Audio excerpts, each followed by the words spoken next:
What's up, guys, and welcome to my 2024 report card video. This is a video idea that we had back in the 2022 LEC spring split, and we're bringing it back here because I feel like the best way to evaluate teams is to evaluate them against what their pre-tournament expectations were. You can't really evaluate a European or North American team against a Chinese or Korean team in the current League of Legends landscape, so the best way to do it is to analyze how they would do before the tournament, give expectations, and then compare and grade them based on those expectations. So hopefully you enjoy the video idea and you enjoy my evaluations and gradings of all the teams at MSI 2024. All right, guys, and this was my MSI pre-tournament 2024 tier list, and this is what I'm going to be grading all of the teams against. I'm not going to just be looking at where they ended up placing compared to where I predicted them to place. I'm also going to be looking at how the team functioned, how were they really playing compared to how they were playing domestically, and grade them according to that. The first team that we are going to grade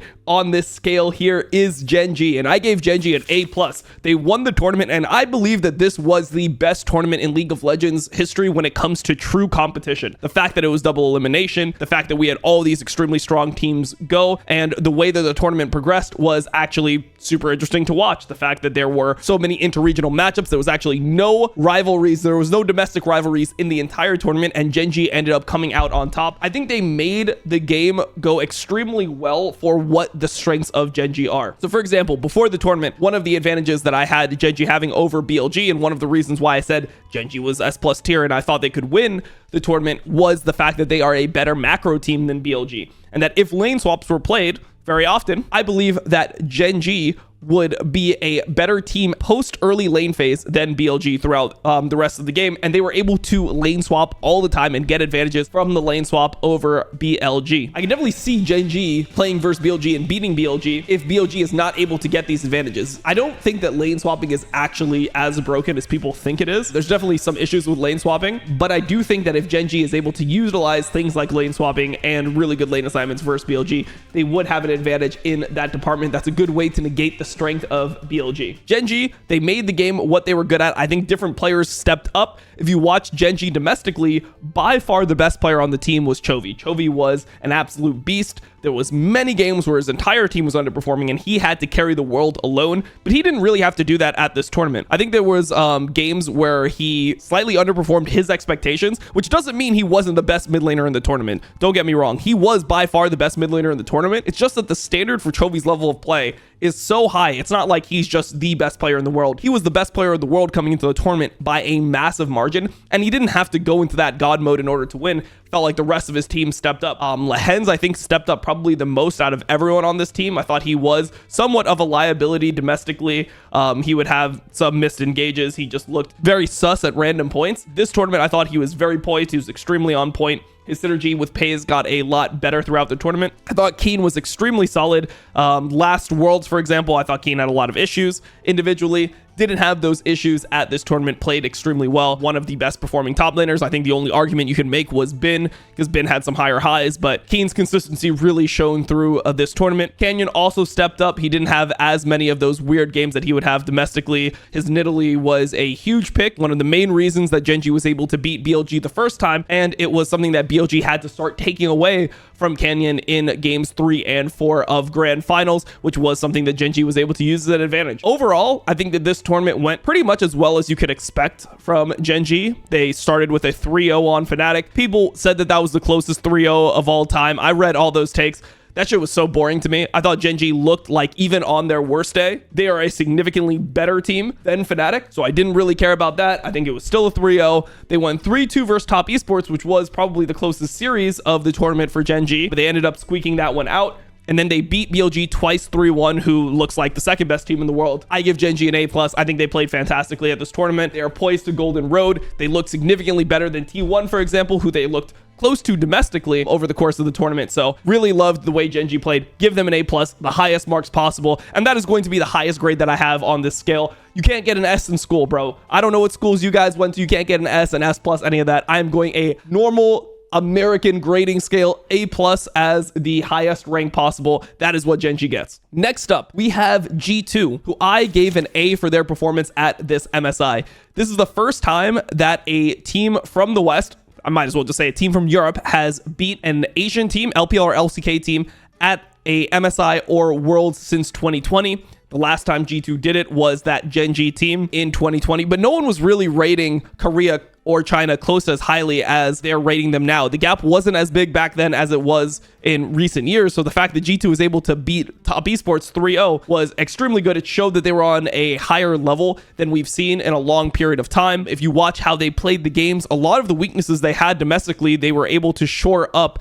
internationally here. So going into the tournament, things that I was worried about were the silly mistakes that G2 would make. For example, they fought a lot of like 3v4 fights or outmanned fights where they actually didn't have numbers domestically against teams like Fnatic. I mean, even versus, some of the bad LEC teams, they were making a lot of really unforced errors, and they didn't do this at this international. People that I was worried about coming in, for example, Mickey had a bad year compared to his 2023. He looked extremely good at this tournament. He was able to pull out the Leona. He had the Brahman lock like he's always had. He was able to play the Poppy support, and that was something that ended up getting banned from G2, so it gave them draft advantage when they played against Top Esports. I thought Caps went into God mode again. We got to see old Caps. In the last few years, it didn't look like he could match up versus the top tier Asian mid laners, but now in this tournament, it looked like he was a monster against these players. I mean, he looked comprehensively better than Faker at MSI, which is something that you wouldn't expect coming into the tournament. So I thought G2 overperformed expectations. I was proud of the level that they played at. BB was solid as well. He was getting Zac bans left and right. Looked like the best Zac player in the entire world. And yeah, I love the way that they played. I think that they did as well as you can expect. Anything more than this would have been an A+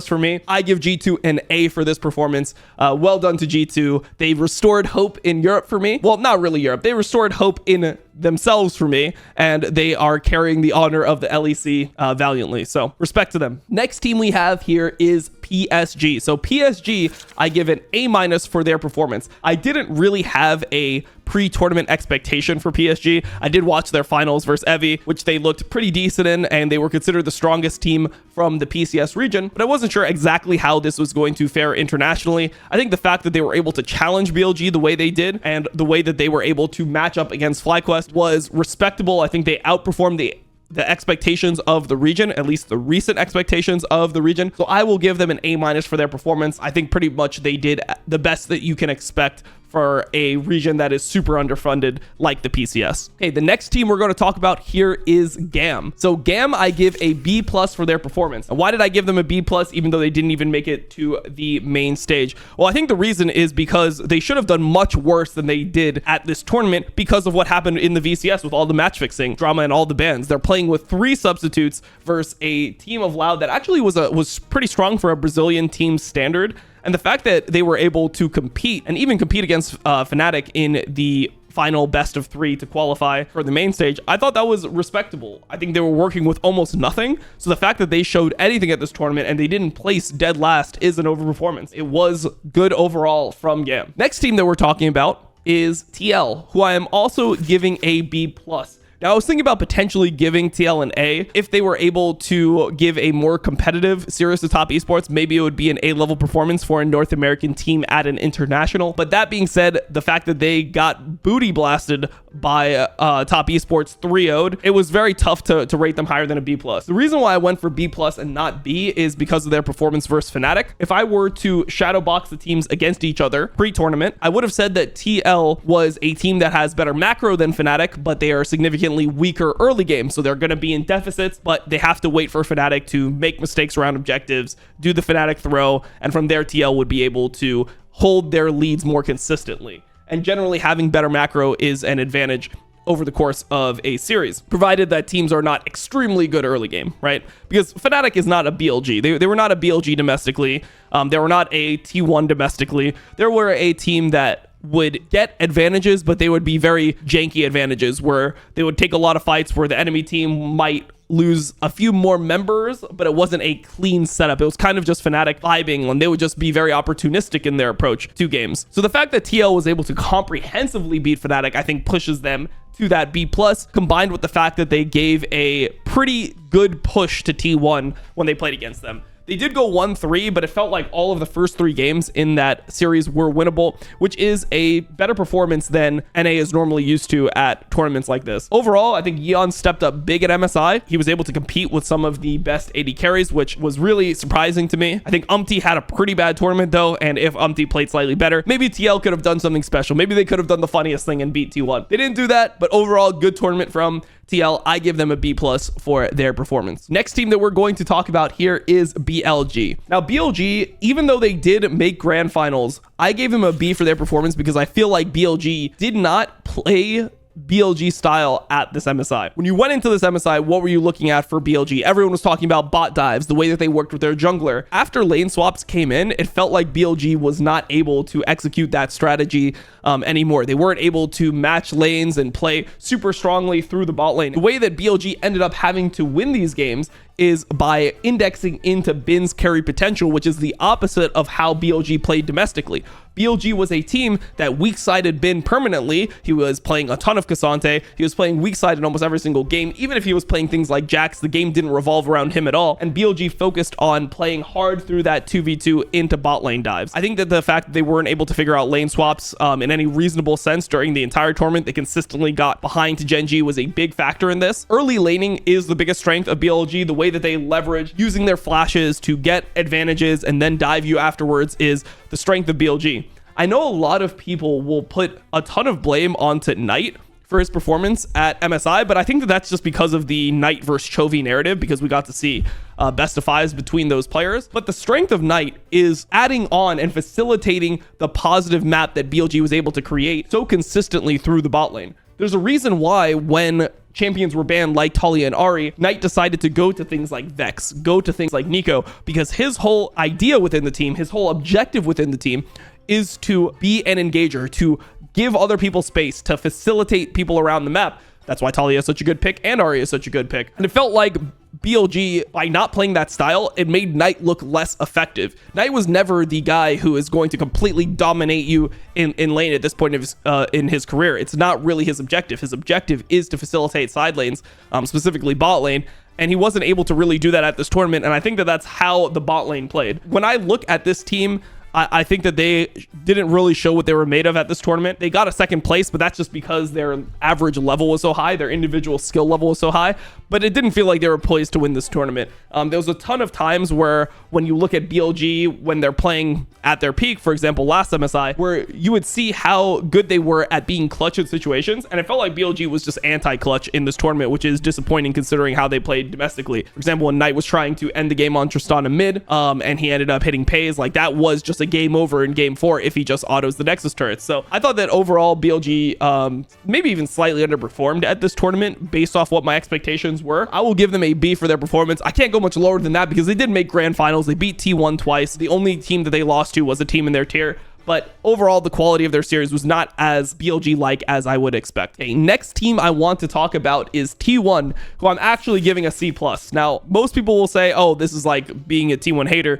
But I don't actually think that T1 fans would be very happy with T1's performance. Their expectation should have been that they are narrowly behind BLG and Gen.G, but that they are a strong team and they can win against those teams. If you look at the T1 that took Gen.G to 5 games domestically, and then you look at the T1 that showed up in MSI, looked like a completely different team. Their series versus TL was pretty bad, all things considered, even though they ended up winning.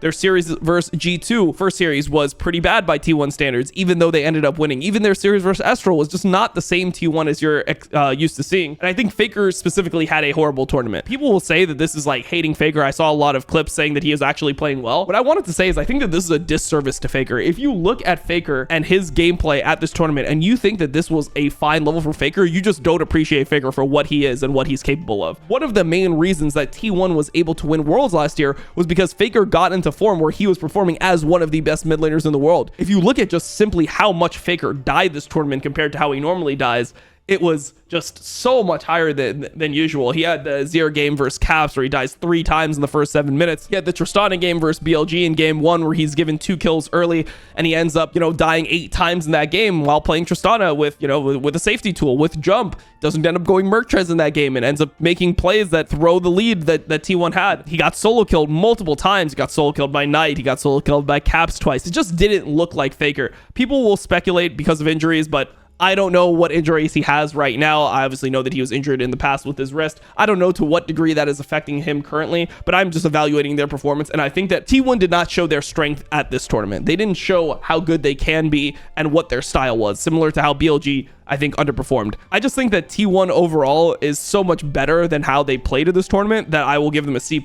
I don't think this was close to as well as they can play. Like I said, I think that Guma performed. I think that Zeus was pretty good over the course of the tournament, but they just didn't look like they were a cohesive team, and honestly felt like they almost could lose to anyone at this tournament. The next team I want to talk about is Fnatic, and Fnatic I give a C for their performance. I know a lot of people are going to be upset with this, but I think that there was a lot of narratives around Fnatic that were way more favorable than they had any justification being. So Fnatic went into this tournament. I think that they were supposed to be able to compete with TL, supposed to be able to compete with teams like FlyQuest, PSG, etc. They didn't end up playing against FlyQuest. They didn't end up playing against PSG. They won 1 game against Top Esports, which gave them a lot of credit. The fact that they were able to take a game against an Asian team did show something. But if you look at how they played versus Gen.G, the fact that they got 3-0'd from a bunch of advantage positions just showed what Fnatic's weaknesses always have been, which has been their macro. They don't hold leads well. They're not a team that gets a 3k gold lead and you feel like, okay, they've got a 3k gold lead, they're going to just win this game no matter what. It's so hard for the enemy team to play,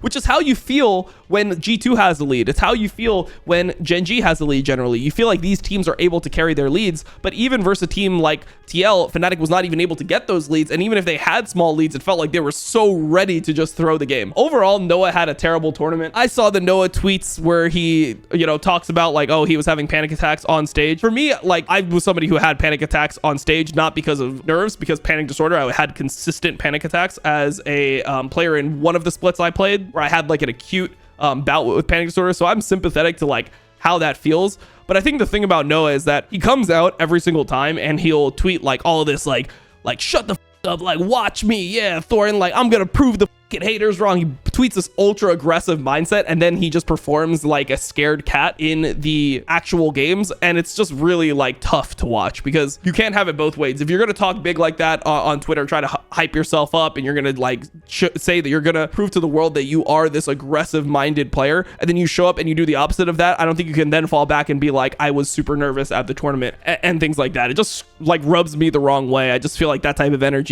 is not something that inspires confidence, especially with your teammates. So I'm gonna give Fnatic a C overall, not just because of that, but overall their just performance wasn't that good. They got 3-1 by the #1 NA team. I had them in the same tier. If you look at the way they got 3-1 by TL, it didn't look like they were close to as good as TL. It looked like TL was a tier above them, which is worse than I would expect. Fnatic got way too much credit for all these almosts. Oh, they got 3-0'd, but it was kind of a close 3-0. Like, I don't care if it's a close 3-0 in your mind. The way that I viewed that was that on Gen.G's worst day, they are still going to beat Fnatic 3-0. So no matter what, I can't see a world where Gen.G doesn't 3-0 Fnatic. If Gen.G can show up, make more macro mistakes, play the worst series of the tournament for Gen.G, by the way, and Fnatic still can't win a game. If you look at their overall performance, they ended up beating a GAM team with 3 subs 2 times. They got 1 game off top. They went 1-2 versus top. They got 3-0'd by Gen.G, and they got 3-1'd by TL. I don't see that as a very good performance for Fnatic for their standards. Maybe fans are happy with it. I know that a lot of the sentiment around them was super positive at this tournament. I don't agree. I think that they performed average. They get a C, just a complete average performance, maybe even slightly below average performance. Next up, I have Estral. So I have Estral as a C tier.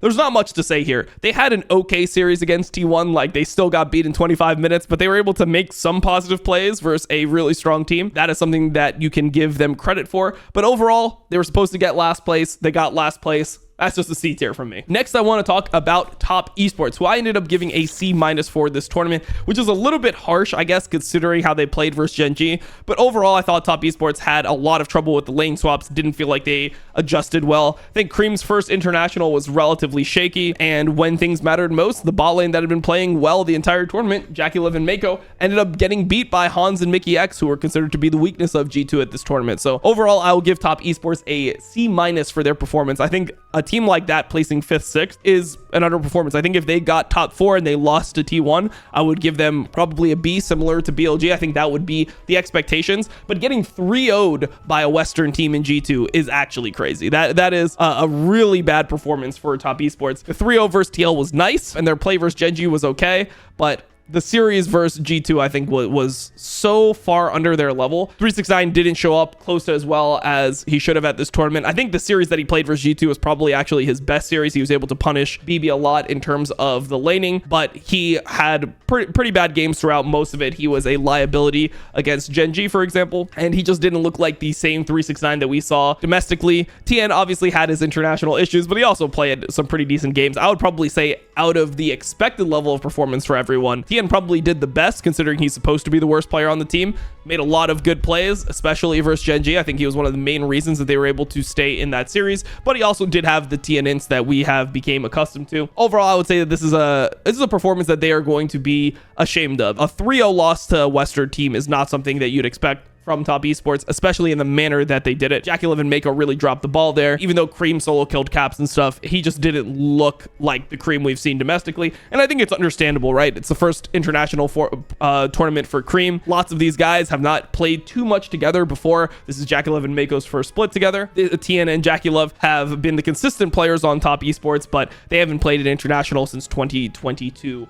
Worlds, and 369 has just rejoined the team now, so I'm not going to go much lower than C-. I think that them getting 5th, 6th is an underperformance, but it's not completely egregious, and they did show at points of the tournament what they are capable of. That being said, I can't say that they played well at this tournament. I think that this is definitely a bad performance if you consider what a 2 seed from LPL should be. Should be top 4 at minimum, or should be at least competitive with G2 at minimum, which they weren't. The next team we have is Loud. Now, Loud, I gave a D grade for this performance at MSI. I think they just needed to beat GAM. The fact that a team that has 3 subs on it was able to beat Loud is an absolute atrocity, and I know the level Loud has. I watched them domestically. I know what they're good at. They're good at skirmishing. They have macro issues. They're not good at closing out games with Baron, but they are a good skirmishing team. They make a lot of good plays together as a unit, and they weren't doing that versus GAM. They should have just beat GAM straight up, and I felt like they kind of had a more passive mindset than they normally have. Once again, we got the Loud trajectory, we got the Brazil trajectory at an international where they show hope versus a very strong team. You think that, oh, this might be the year of Brazil, and then they come out and they give you a horrible performance at the end, and they get eliminated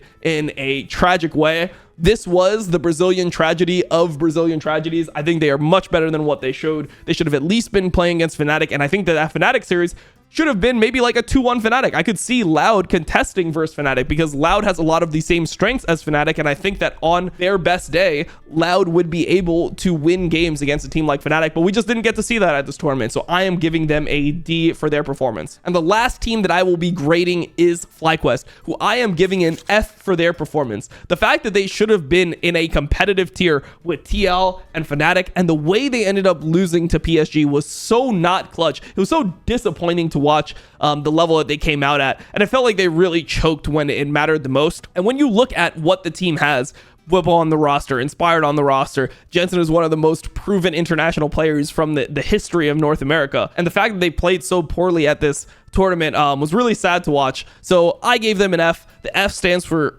Q FlyQuest. You completely embarrassed all of us, and I don't want to see you guys at another international. Anyways, that was the video. Hopefully you enjoyed it. Peace.